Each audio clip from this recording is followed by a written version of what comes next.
Je réalise que je passe beaucoup de temps sans poster mes repas alors que j'en ai beaucoup dans mon téléphone. Donc aujourd'hui, je vous reviens avec une recette assez spéciale. Je sais que vous la connaissez déjà, sauf que comme toujours, bonne madame n'avait pas un ingrédient phare et alors elle a dû improviser. Mais comme je vous dis toujours, la cuisine c'est avant tout une question de créativité. Car si tu n'es pas créatif en cuisine, tu auras beaucoup de mal à vivre ailleurs.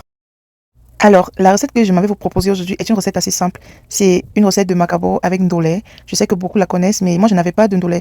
Donc, j'ai dû improviser avec des épinards.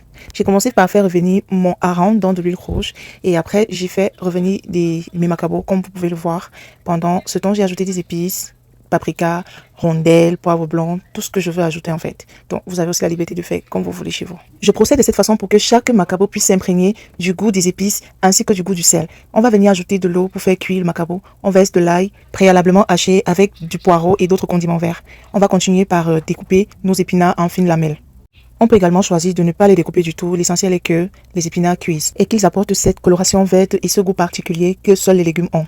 Le bon moment pour ajouter la dinde fumée et le mbunga, c'est quand le macabo commence vraiment à cuire. Après quoi, on va venir écraser à l'aide de notre mixeur les pots de mbunga et nos écrevisses pour avoir un goût fumé. Moi, j'aime tellement le goût fumé parce que ça me rappelle tellement le village. Une fois que c'est fait, ce mélange homogène sera versé dans le reste de notre préparation. Franchement, quand tu regardes le prix actuel du mbunga, tu as envie d'utiliser même l'intérieur de son ventre. Franchement, c'est trop. Là, c'est le moment idéal d'ajouter les épinards puisqu'on est rendu au thème de cette préparation culinaire. Alors, si tu n'es pas encore abonné, abonne-toi, like, partage et surtout enregistre cette vidéo. À la prochaine!